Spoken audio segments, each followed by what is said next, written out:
Okay, so let's have number 2.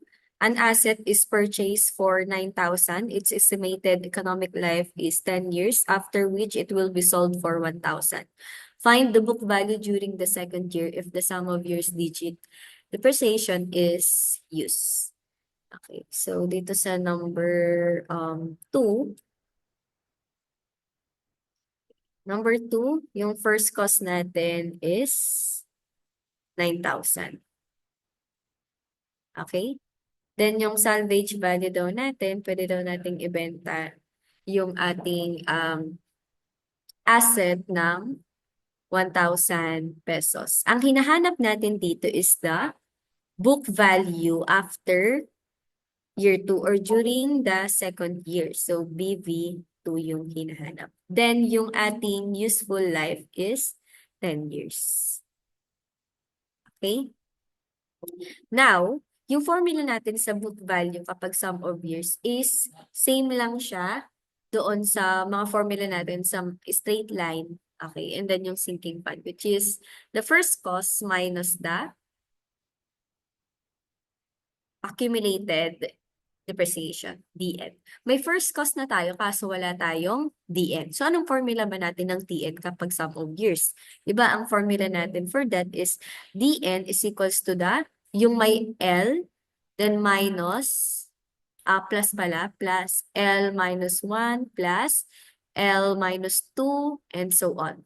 Then over sum of years digit times first cost minus the salvage value. So, hanapin natin to para mahanap natin si book value. So, ano yung uunahin natin? Siyempre, unahin mo muna yung ililist yung useful life niya. So, 10 years yan. So, that is 1, 2, 3, 4, 5, 6, 7, 8, 9, and 10. Then, pabaliktad naman. This is 10, 9, 8, 7, 6, 5, 4, 3, 2, and 1. Okay. So, dito, since hindi naman natin kailangan yung annual depreciation, hindi natin gagamitin yung tulak, yung remaining over the sum of years. Ang gagamitin natin is yung, okay, ilan ba, ilan ba yung need natin? Di ba year 2 lang? So, etong part lang na to. Okay? Kapag accumulated, ito, ipag-a-add natin silang dalawa. Or kung ilang years man yung need dyan. So, dito, sa part na to, since dito lang, yung need natin, yung after, during year 2, that is 10 plus 9. So, 10 plus 9. So, kaya siya L minus 1. Okay, 10, useful life, 9, 10 minus 1. Then, so on and so forth. Okay? Then, over, ano ba yung sum of years natin kapag 10 years? So, that is 10 over 2 times 10 plus 1. Ilan yung ating sum of years? So, that is 55. So, ibig sabihin, 55 yung ilalagay natin dito. Then, first cost minus salvage value lang. So, that is 9,000 minus 1,000. Okay? So, therefore, yung dito natin, ang na-compute natin is 2,763.6436 pesos. So, dito pala yung nakukuha natin. Ang kailangan natin, book value. So, ilalagay na natin siya sa formula ng book value, which is, ima-minus natin sa first cost. So, we have first cost minus 2,763.6436. So, ang book value natin at year 2 is equal siya kay 6,236.36 pesos. So, this is our BV. So, tandaan nyo lang lagi yung DN tsaka yung accumulated tsaka yung annual depreciation. So, kapag di na maliit yung annual, remaining over SOID times first cost minus salvage value. Pero kapag yung accumulated, yun yung kung ilan lang, hanggang saan lang yung year. So, from year 1 hanggang dun sa year na babanggitin. For example, hanggang year 5. So, ang i-add mo, 10 plus 9 plus 8 plus 7 plus 6. Ganun yan. Okay? Ito yung L plus L minus 1 plus L minus 2, L minus 3, then SOID ulit, then first cost minus the salvage value. Okay? So, that is for number 2. Okay? Then, sige, last example natin, yung number 3. So, dito makikita na natin yung comparison ng dalawa, no? Yung DN natin. Okay, so sabi dito, an equipment costs 7,000, has a life of 8 years and a salvage value of 350 at the end of 8 years. Determine the depreciation charge during the 4th year and compute the total depreciation at the end of the 4th year. Okay, so D4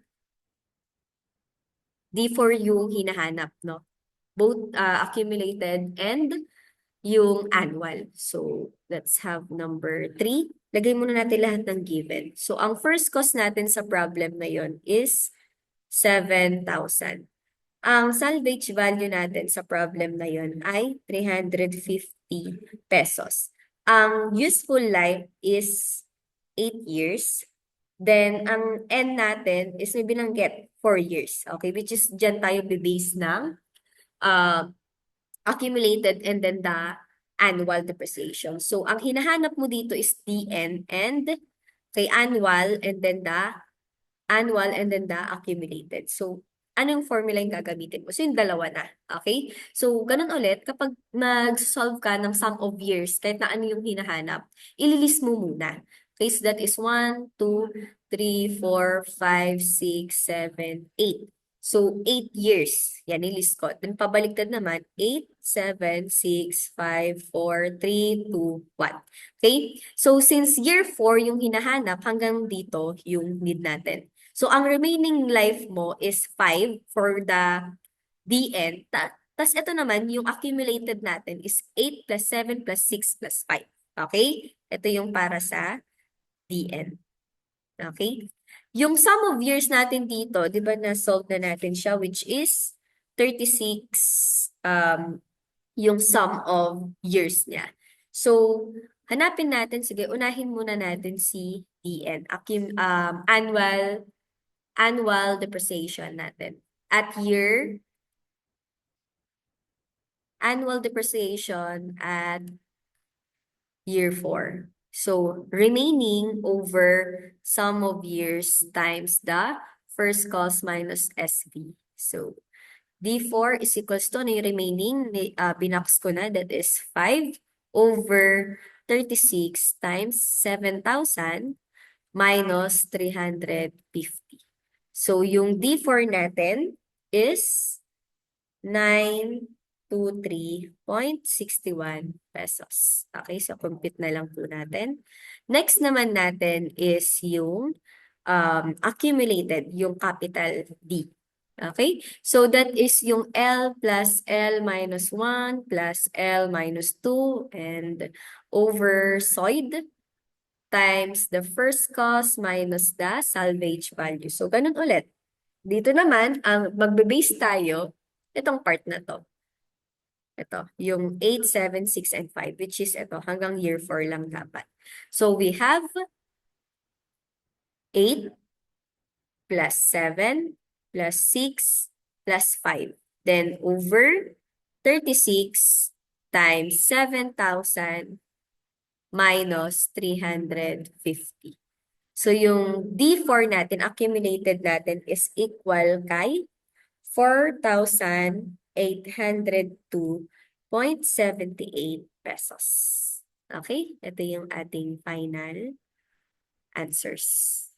Okay? So, pwede din naman kapag D4 yung gamitin. For example, nakalimutan mo yung 8 plus 7 plus 6 plus 5. Pwede mo naman siyang isolve ng isa-isa. So, D1, D2, D3, D4, then i-add mo na lang lahat. Okay? Same lang ng magiging sagot. 4, 8 lang din yung magiging sagot. Okay, so that's the last example for sum of years digit.